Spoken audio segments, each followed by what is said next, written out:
मालकिन सोनाली आधी रात को अपने कमरे में लेटे हुई थी और उसके कमरे का दरवाजा खुला हुआ था। तभी अचानक उसका ड्राइवर उसके घर पहुंच जाता है और गाड़ी पार्क करके चाबी देने के लिए मालकिन के रूम में जाता है तो देखता है कि उसकी मालकिन जो होती है वो अलग अलग तरीके से सिस्कारियाँ निकाल रही होती है।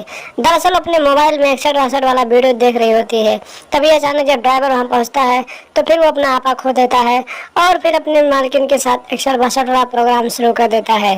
नमस्कार दोस्तों, एशियन क्राइम अफेयर चैनल में आप सभी प्यारे दर्शकों का स्वागत है। दोस्तों, एशियन क्राइम अफेयर चैनल को आप सभी लोग सब्सक्राइब कीजिए, वीडियो को लाइक कीजिए और वीडियो को ढेर सारा शेयर भी कीजिए। दोस्तों, राजेश 25 साल का एक बेहद ही खूबसूरत और नौजवान लड़का था जो सोनाली देवी नाम की एक मालकिन के यहाँ ड्राइवरी करता था।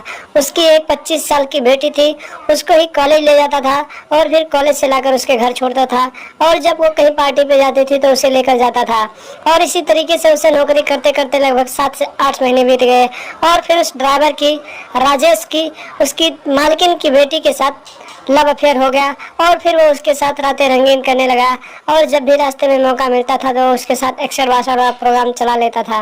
और जब भी कभी मौका मिलता था, जब मालकिन घर पे नहीं होती थी तो पूरी पूरी रात उसकी बेटी के साथ उसका गेम बजाता था। एक दिन की बात है, राजेश रात को करीब 8-9 बजे गाड़ी लेकर घर पहुंचता है और गाड़ी पार्किंग करके चाबी देने मालकिन के रूम में जाता है तो फिर वो एक ऐसा नज़ारा देखता है। वो देखता है कि उसकी मालकिन अपने कमरे में लेटी हुई है और अपने मोबाइल में एक्सर वासर वाला वीडियो देख रही है और उसके मुंह से अजीब अजीब सी सिस्कारियाँ निकल रही हैं और वो अजीब सिस्कारियाँ पूरे रूम में गूंज रही होती है।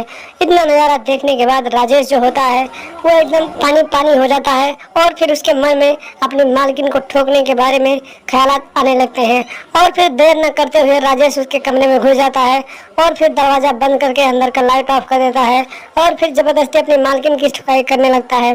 काफ़ी देर तक उसकी ज़बरदस्त से ठुकाई करता है और फिर जब मालकिन शोर मचाती है तो उसकी बेटी उसके कमरे में पहुंच जाती है और फिर अपने बॉयफ्रेंड को यानी कि अपने ड्राइवर को डांटने लगती है और फिर जो राजेश होता है वहाँ से मौके का फ़ायदा उठाकर भागने की कोशिश करता है। तभी अचानक उसकी मालकिन जो होती है उसे पकड़ लेती है और फिर उसके साथ लड़ाई झगड़ा करने लगती है। तभी अचानक उसकी जो बेटी होती है अपने बॉयफ्रेंड के साथ मिलकर अपने ही माँ को जान से मार डालती है और फिर वहाँ से आधी रात को ही अपने बॉयफ्रेंड को भगा देती है, यानी नौकर को भगा देती है और फिर चुपचाप जाकर सो जाती है।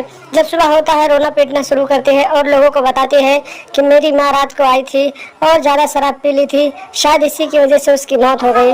उसके बाद वहाँ पर लोग इकट्ठा हो जाते हैं और फिर इसकी सूचना पुलिस को दी जाती है। मौके पर पुलिस पहुँचती है और फिर पुलिस जो होती है मालकिन की लाश को कब्जे में लेती है और पोस्टमार्टम के लिए भेजती है और फिर आगे की छानबीन करने लगती है।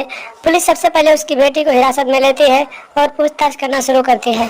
जब पुलिस पूछताछ करती है तो पहले वो कुछ नहीं बताती है, लेकिन उसके बाद में जब पुलिस सख्ती से पूछताछ करती है तो उसकी बेटी मालकिन की जो होती है पूरी कहानी बता देती है और बताती है कि इस तरह से हमने उसे मार डाला था। तो पूरी कहानी पुलिस वालों को बता देती है। उसके बाद पुलिस वाले जो होते हैं उसे हिरासत में लेते हैं और फिर आगे की कार्रवाई के लिए जेल में डाल देते हैं।